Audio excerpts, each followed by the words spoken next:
आगे बढ़ते हैं और अब अगली खबर की तरफ चलते हैं। देखिए, सरकार हाल ही में नया वक्फ कानून लेकर आई है और जिसके हिसाब से नए वक्फ बोर्ड का गठन होना है। मध्य प्रदेश देश का पहला राज्य बना है जिसने नए कानून के हिसाब से वक्फ बोर्ड का गठन किया है। नए कानून के मुताबिक वक्फ बोर्ड में 2 गैर मुस्लिमों का होना जरूरी है। मध्य प्रदेश में जिस वक्फ बोर्ड का गठन हुआ उसके अध्यक्ष सरवर पटेल हैं, लेकिन पहली बार ऐसा हुआ है जब वक्फ बोर्ड में हिंदुओं को जगह मिली है।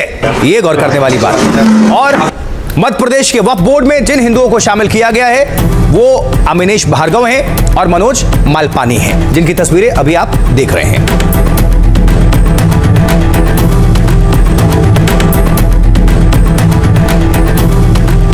तो मध्य प्रदेश वक्फ बोर्ड की हम बात कर रहे हैं। आइए जरा इस पर हम आपको डिटेल्स रख देते हैं। देखिए, सरकार ने वक्फ संशोधन कानून को 8 अप्रैल से देश भर में लागू कर दिया था और जिसके बाद सभी सरकारों को वक्फ बोर्ड का पुनर्गठन करना है। एमपी यानी मध्य प्रदेश सरकार ने देखिए रेप पर की सियासत के बीच ममता बनर्जी को अपनी पार्टी की भी चिंता सता रही है। आज उनकी पार्टी की ओर से चुनाव आयोग को पूरा ब्यौरा दिया गया। उनका गुट असली टीएमसी कैसे है।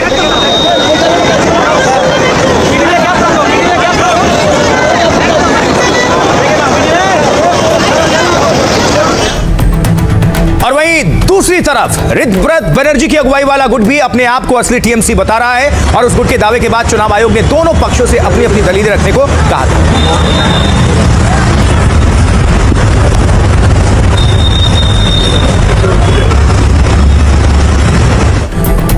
ऋतव्रत बनर्जी के गुट ने 2 दिनों पहले कोलकाता में टीएमसी के दफ्तर पर भी दावेदारी ठोक दी थी और अपने गुट के अध्यक्ष का बैनर पोस्टर वहां पर टांग दिया था।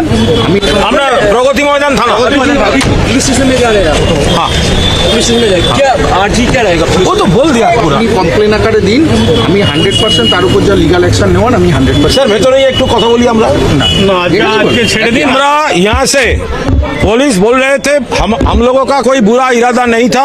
हम लोग ये जो ताला उन्होंने लगा दिया हम लोग नहीं तोड़ा, लेकिन पुलिस बोल रहे थे जिसका पास चाबी होगा वही अथॉरिटी होगा।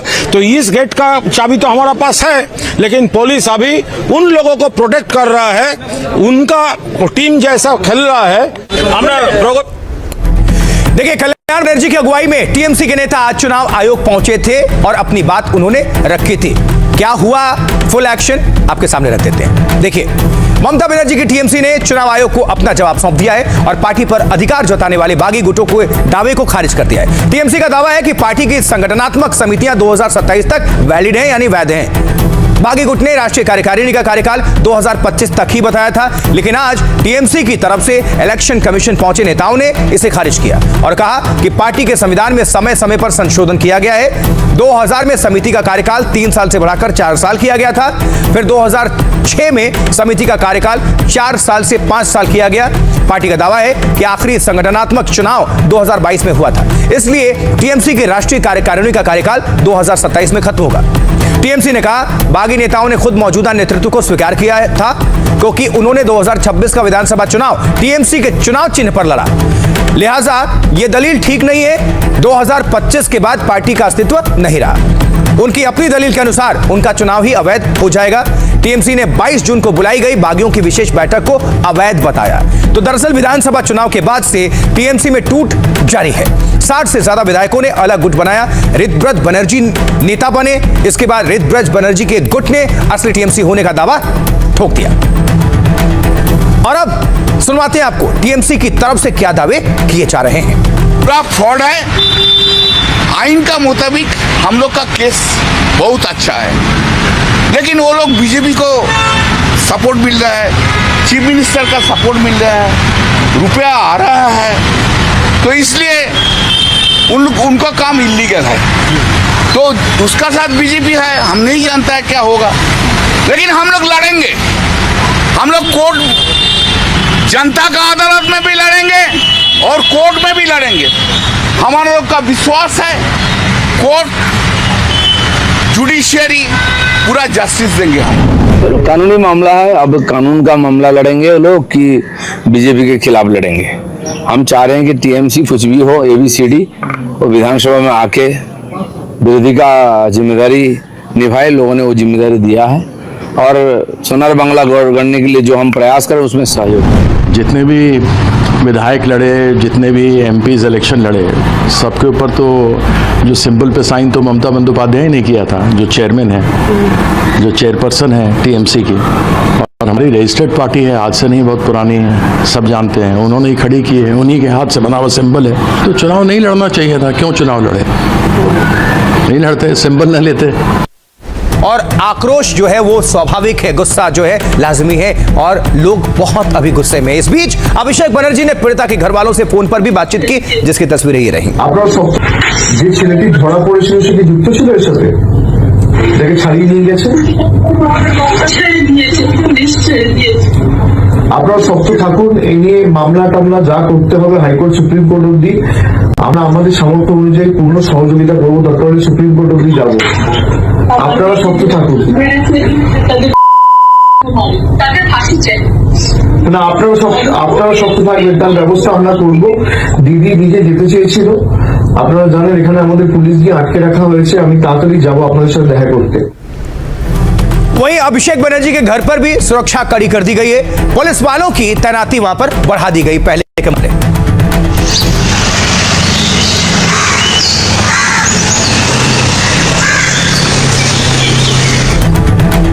तो ममता बनर्जी के घर पर भी सुरक्षा सख्त कर दी गई है और जिसके बाद उन्होंने आरोप लगाया है कि उन्हें हाउस अरेस्ट कर लिया गया है। तो दरअसल वो बारुईपुर जाना चाहती थी, लेकिन उन्हें अपने नेताओं को भेजना पड़ा और इसके बाद सियासत काफी तेज हो गई पश्चिम बंगाल।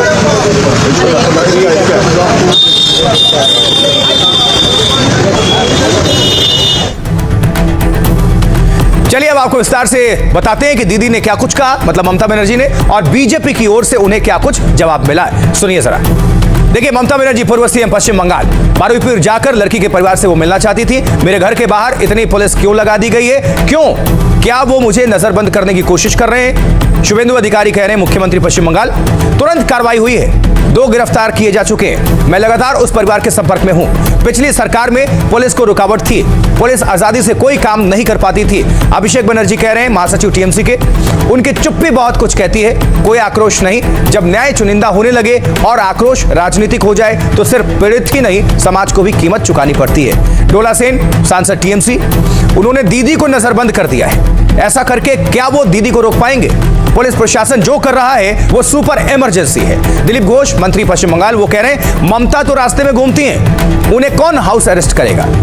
कहीं उन्हें अंडा ना खाना पड़ जाए, इसलिए उनकी सुरक्षा बढ़ा दी गई है। प्रतिमा मंडल है सांसद टीएमसी की।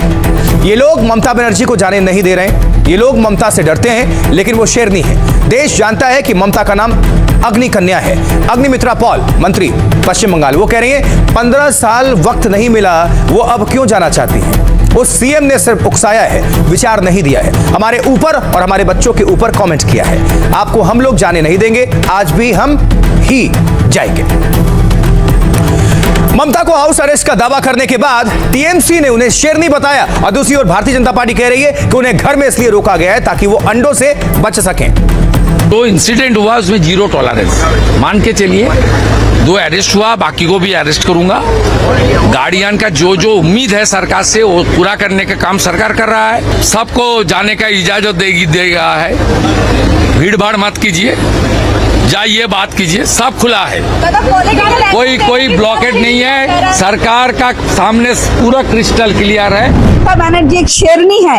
ममता बनर्जी जो कर सकते हैं, भारत जानते हैं ममता बनर्जी कैसे प्रतिबद्ध करते हैं, इसलिए उसका नाम ही है अग्निकन्या, प्रतिवादी आंदोलन का। क्यों डर रहे? क्योंकि ममता बनर्जी अगर उधर जाए, इतना हजारों लाखों लोग वहाँ पे आएंगे, ममता बनर्जी को आशीर्वाद देंगे कि तुम प्रतिबद्ध करो, हम तुम्हारे साथ हैं। तो रास्ता में आके घूमती है, कौन हाउस अरेस्ट करेगा?